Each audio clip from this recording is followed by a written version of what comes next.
नमस्कार दोस्तों। इस वीडियो सीरीज में हम लोग पढ़ रहे हैं विज्ञान के वैसे महत्वपूर्ण प्रश्न जो रेलवे की विभिन्न परीक्षाओं में पूछे गए हैं। इस वीडियो में आप लोग नए हैं तो कृपया इस चैनल को ज़रूर से ज़रूर सब्सक्राइब कर लें ताकि यह वीडियो प्रतिदिन आप तक पहुंचती रहे। प्लेलिस्ट में जाकर विज्ञान के और भी कई प्रश्नों के वीडियो हैं, उन्हें भी देखें। वीडियो अच्छा लगे तो कृपया लाइक करें, चैनल को सब्सक्राइब ज़रूर से ज़रूर करें तथा अपने सुझाव कमेंट करें। आज का पहला प्रश्न है, कास्टिक सोडा का रासायनिक नाम क्या है? तो कास्टिक सोडा का रासायनिक नाम है दोस्तों सोडियम हाइड्रोक्साइड। इसकी व्याख्या देखते हैं। कास्टिक सोडा का रासायनिक नाम सोडियम हाइड्रोक्साइड है, जिसका रासायनिक सूत्र NaOH है। इसका उपयोग साबुन निर्माण में, रेशम उद्योग में, कार्बन डाइऑक्साइड के अवशोषण में तथा पेट्रोलियम को शुद्ध करने में किया जाता है। कास्टिक सोडा का उपयोग भी आप लोग याद रखेंगे क्योंकि कास्टिक सोडा का उपयोग भी कई बार परीक्षाओं में पूछा जाता है। अगला प्रश्न है, नीला थोथा क्या है? तो मैं बता दूं, कॉपर सल्फेट को नीला थोथा कहा जाता है। इसकी व्याख्या देखते हैं। कॉपर सल्फेट, जिसका रासायनिक सूत्र CuSO4 × 5H2O है, इसे नीला थोथा या तुतिया कहा जाता है। आयरन पृथ्वी में मैग्नेटाइट, हेमाटाइट, अयस्क के रूप में पाया जाता है। कैल्शियम प्राकृतिक अवस्था में चूना पत्थर के रूप में पाया जाता है एवं जीवित प्राणियों में हड्डियों दांतों का मुख्य घटक होता है। आपको कॉपर सल्फेट या नीला थोथा या तुतिया, इसका एक उपयोग आप लोग गांव घर में देखते होंगे दोस्तों। जो बगीचे में पौधे होते हैं, आम के पेड़ हो गए या इस तरह के जितने भी पेड़ हो गए, उसमें फंगस को रोकने के लिए नीला थोथा अर्थात तुतिया को उससे लेपन कर दिया जाता है ताकि किसी तरह का फंगस न पकड़े। अगला प्रश्न है, सीमेंट का कार्य है। सीमेंट का क्या कार्य है दोस्तों? तो सीमेंट का कार्य है एडहेशन। एडहेशन का काम है, अर्थात एडहेशन का मतलब होता है चिपकाना। अगला इसका व्याख्या देखते हैं। सीमेंट तथा जल के मिश्रण को खुला छोड़ देने पर यह धीरे धीरे एक कठोर पदार्थ बना लेता है। इस क्रिया को सीमेंट का जमना कहते हैं। इस क्रिया में कैल्शियम के सिलिकेटों तथा एल्यूमिनेटों का जल योजन हो जाता है। चूँकि जल एवं सीमेंट भिन्न भिन्न पदार्थ हैं, इसीलिए इनका जुड़ना एडहेशन कहलाता है। जैसे आपको मैं पहले ही बताया हूँ कि एडहेशन का मतलब होता है चिपक जाना या जुड़ जाना। अगला प्रश्न है, पोर्टलैंड सीमेंट के निर्माण के लिए उपयोग में ली गई कच्ची सामग्री।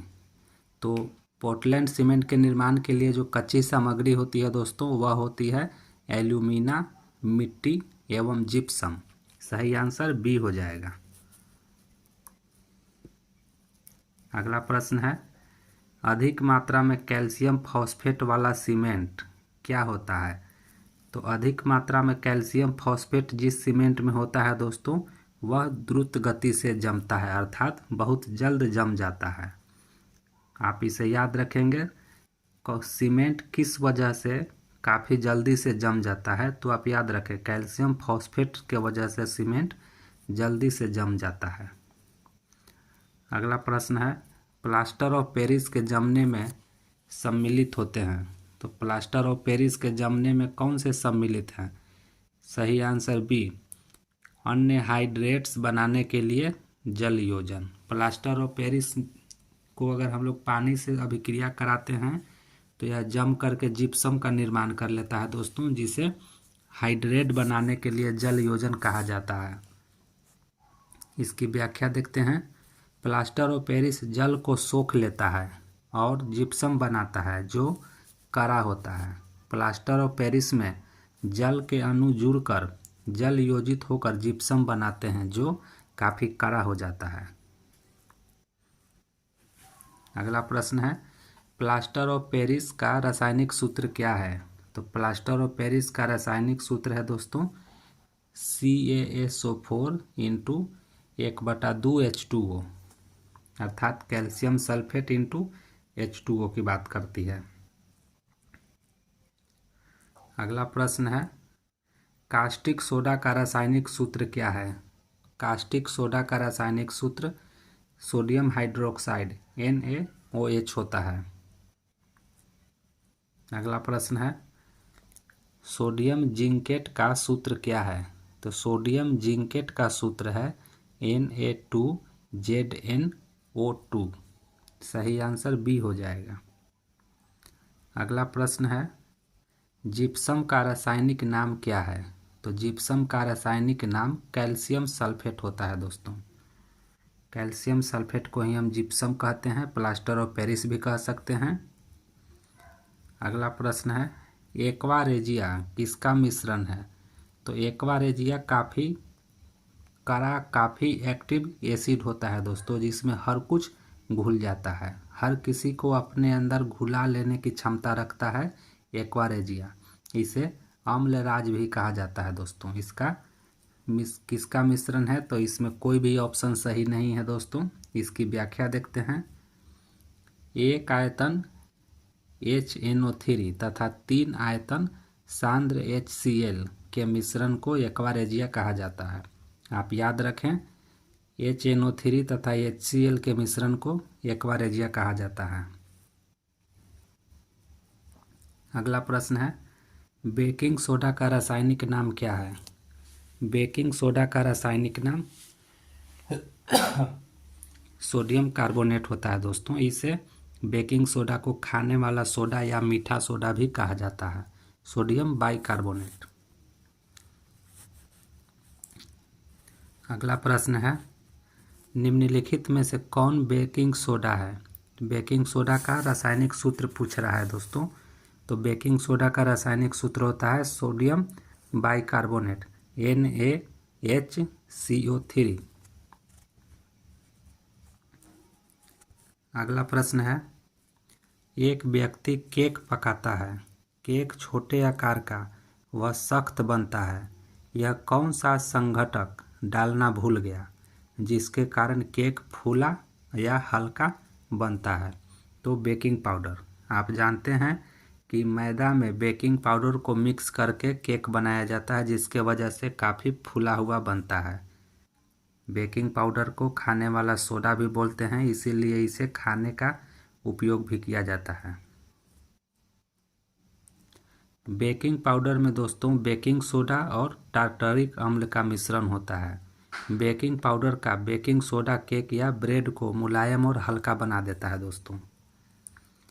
ऐसा होता है कि मुक्त हुआ कार्बन डाइऑक्साइड केक या ब्रेड में छिद्र करके बाहर निकलता है और फलस्वरूप केक या ब्रेड को फुलाकर नरम बना देता है। अगला प्रश्न है, किस कारण से ब्रेड बनाते समय लोई अर्थात डफ फूल जाता है? तो किस कारण से ऐसा होता है दोस्तों?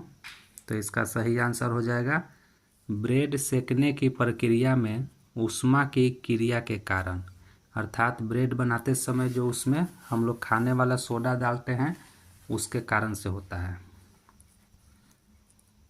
इसकी व्याख्या देखते हैं। ब्रेड बनाने की लोई में बेकिंग सोडा पड़ा रहता है। ब्रेड को पकाने या सेकने की प्रक्रिया में उसे ऊष्मा दी जाती है। यह ऊष्मा बेकिंग सोडा का विघटन कर देती है, जिससे कार्बन डाइऑक्साइड गैस मुक्त हो जाता है। अगला प्रश्न है, सूखा बर्फ क्या है? तो सूखा बर्फ किसे कहते हैं दोस्तों? तो सही आंसर है ठोस कार्बन डाइऑक्साइड को हम लोग सूखा बर्फ कहते हैं। अगला प्रश्न है, ब्लीचिंग पाउडर का रासायनिक नाम क्या है? तो ब्लीचिंग पाउडर का रासायनिक नाम होता है दोस्तों कैल्शियम हाइपोक्लोराइड। कैल्शियम हाइपोक्लोराइड को हम लोग ब्लीचिंग पाउडर कहते हैं। इसकी व्याख्या देखते हैं।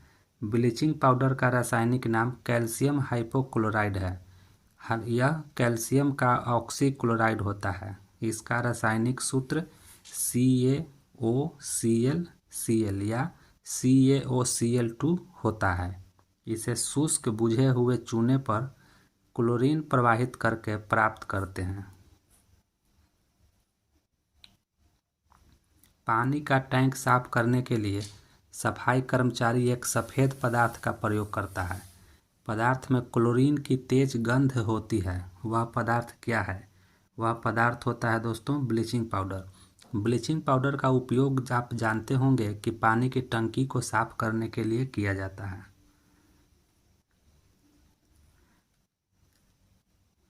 अगला प्रश्न है, विरंजक चूर्ण का सूत्र क्या होता है?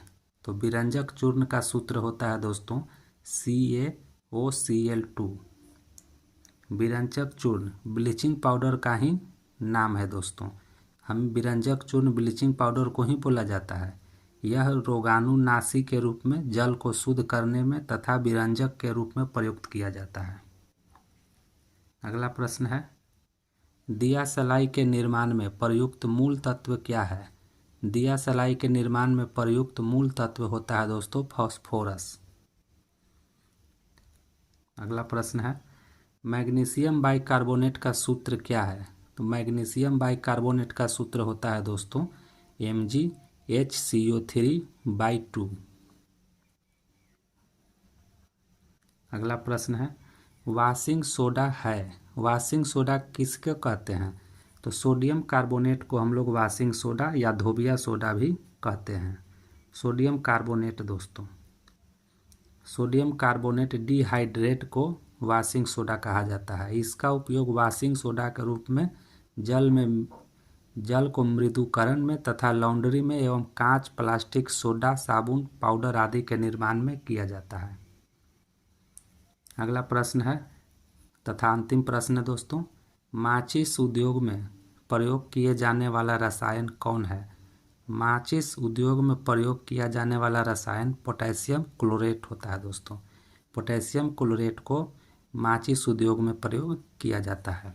तो ये था हमारा आज का मोस्ट इम्पॉर्टेंट वैसा प्रश्न जो रेलवे की विभिन्न परीक्षाओं में पूछी गई है। आप इस वीडियो को देखें और अपने कमेंट करके अपने सुझाव दें तथा रेलवे की तैयारी कर रहे हैं तो इस तरह के प्रतिदिन वीडियो प्राप्त करने के लिए चैनल को सब्सक्राइब जरूर कर लें।